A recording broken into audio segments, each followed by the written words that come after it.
So what we're going to work on today is thinking about how authors use narrative techniques or use craft techniques. And remember this chart? I think you've seen it before. Oh, yeah. Yeah, you've seen it. You saw it last year. We talked about this during the writing unit, beginning of the year, this year. Okay?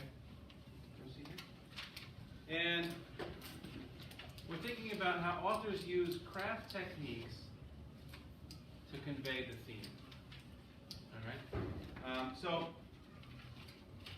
what I'd like you to do now, you're going to take this, and with your partner, you're going to turn and talk and share when something on this chart was used by the author in your book. So if you think, oh, the author is using dialogue here to convey a theme, or here's the description, this is the first person narrator, this is a metaphor. Just find an example of one of these in your books right now, just to kind of jog your memory. You ever can pass them the other way? Pass them there. James, pass them to the guys. So quickly, you're finding an example in the book you're reading right now, and you're sharing that with your partner. So open up your book. Okay.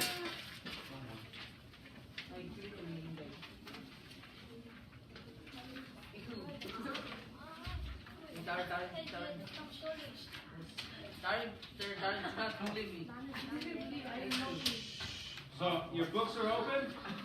You are. Hey, look, I don't see any books open back here.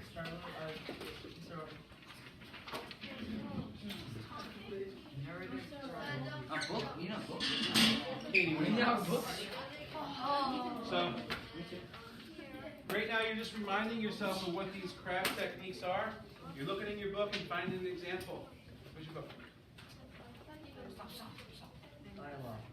Huh? I just found Well, share. You've read. Where's your partner? You read that book? In bed. dialogue. You're doing way over there. Oh, this is dialogue. You're reading American Chillers. You're reading City of Ember. Your group's over there. How about narrative?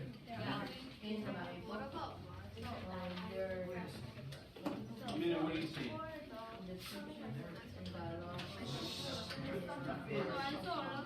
Oh, I saw like the always is the first one.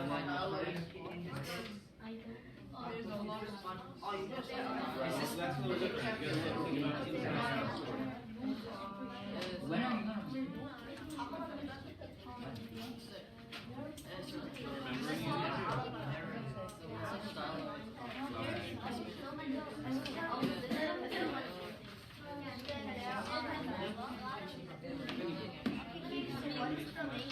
any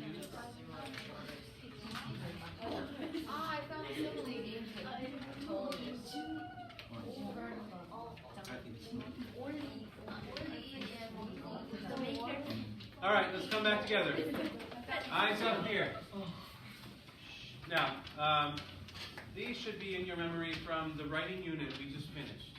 We talked about dialogue, revealing actions or tiny actions, description, symbolism, metaphor.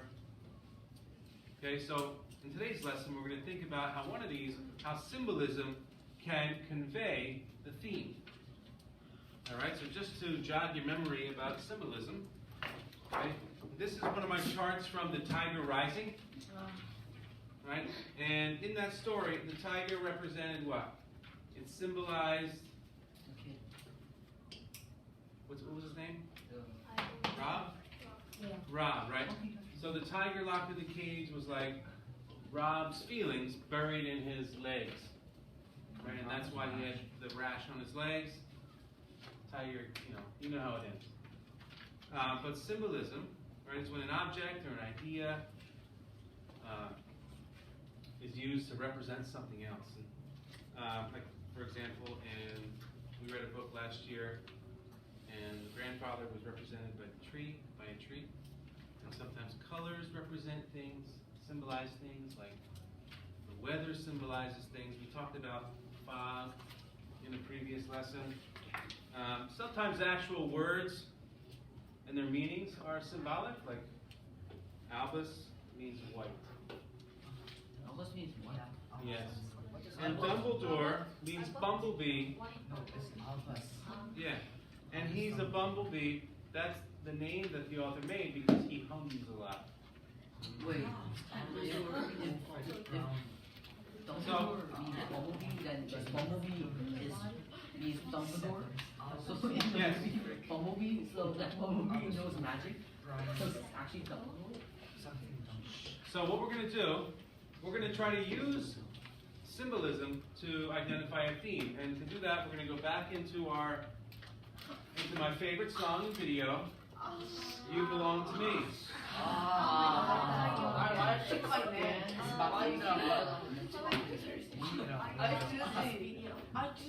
Can you turn on the song? No. Only song. Jin, Yes. time to relax. Sorry, hit my neck. There. He said to me. Look. One more time, and we're moving and losing our couch privileges for the rest of your life. Okay? Us? Even seventh grade. Just me? So, Inbe, what was one of the big themes we talked about yesterday? In the video. Yeah, where's that? Oops. You remember we talked about like high school crushes, betrayal. Yesterday we talked about fitting in, right? And it's hard to fit in, right? And we discovered that we learned something about that over the course of the story, all right? So we're going to go back and look at the points we watched yesterday to help us uncover a theme and motifs. And now we're going to go back to those places and look for symbolism. Okay? So I'll remind you, I'll just show you what we watched yesterday. We watched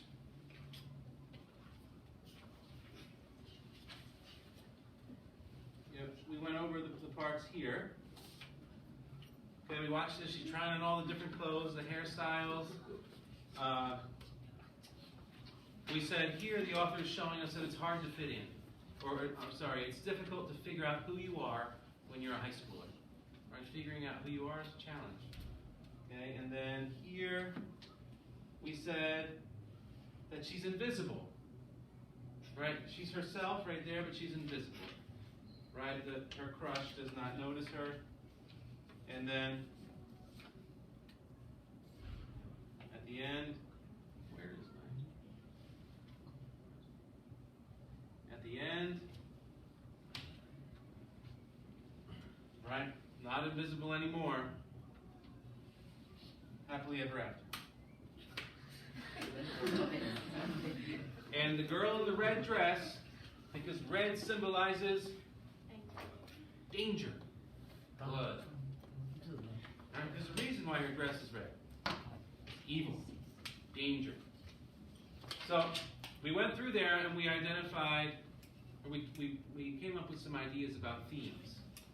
Right? Now we're going to go back through there and we're looking for symbols. Okay, so let's go back to this scene here.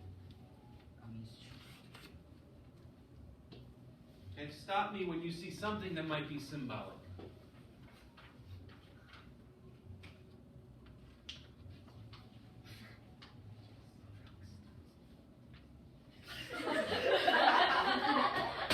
What do you see?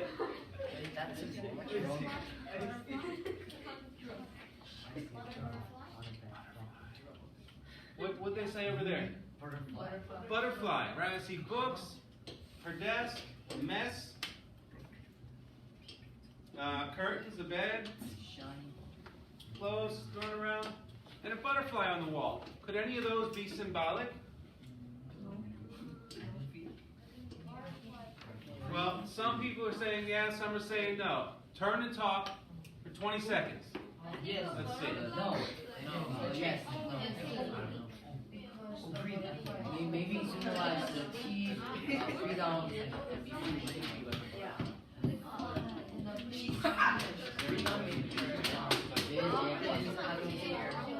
Having a vibe.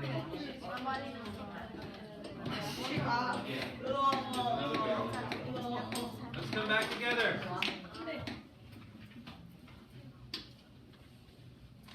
Jin, why don't you ask someone over here what they said? Ask someone here. Say, what did you say? What do you say?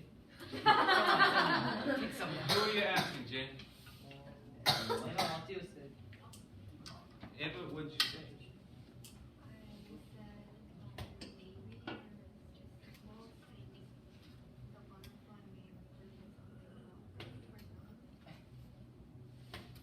Okay, Ava, ask me. What'd you say? Thanks for asking. What I said to Minu is that maybe, right here, the main character is a caterpillar inside her cocoon. Inside her cocoon, right? Invisible to most of the world, unless you're staring at branches on a tree. Okay? And you know when you watch if you watch a time-lapse video of the cocoon, it like shakes. That's her dancing inside. Right? So that's her. Okay? She's invisible. Right? Invisible. And here, right? Nobody notices her here. Right? But then she breaks out of her cocoon. And now, here she comes. Here's the butterfly. She breaks out of her cocoon. And the world stops. Everybody watches. Right? You see that? So do you see how the butterfly picture on the wall could suggest a theme or convey a theme? Now, the interesting thing is that we could look at this a couple ways. One of them is not so good. One of the hidden messages might be that you won't get noticed unless you're pretty. Really. That's one way, one theme, one hidden message that might come through this. Right? So this butterfly. Another message might be that, and one that's is pretty common, is that sometimes the best things or the things you're searching for are right under your nose. Right? Have you heard that before? Like, have you read the book, The Alchemist? Have you read that one? Maybe. But that's a common theme, right? That what we search for is really close by, we just don't see it. Right? And that could be the theme here as well. But the boy, the neighbor, he doesn't see her until she comes out of her cocoon, right? So, do you understand how the butterfly could be symbolic? Right? So now it's your turn. But before you start, I want to go through the steps. Just tell you what the steps were that I went through. Okay? Because I didn't just go back to the beginning of the story. Right? So I was thinking about my theme about fitting in. It's difficult to fit in. And I went back to the spots where I saw her struggling to fit in. And struggling to figure out who she really is. And in those scenes, I looked for symbols. And I found them. And then I thought, how does this symbol... Stop that, please. Here. How does that symbol convey a theme or suggest a theme? All right, and I thought, it changes just like she does. And afterwards, the butterfly has these big pretty wings. It can fly. It's not fragile anymore. Right? So, I want you to try. So, with your partner, I want you to look through your book and just try to identify one thing that's symbolic. And remember, it could be the weather, an object, a word. Okay? I have another example here. You guys know this? You know this symbol? Oh, This is yeah. actually a pin that Katniss wears in Hunger Games. Isn't that the Hunger Games sign? Yeah, but you know, it's symbolic. It represents something. You know what it is? The Hunger Games, that's peace. I'll tell you later. Yes. But I do know. But right now, James, here's what you're doing. With your partner, okay, you're choosing a book that both of you have read. And I want you to identify a symbol. Right? So think about the theme statements you wrote yesterday.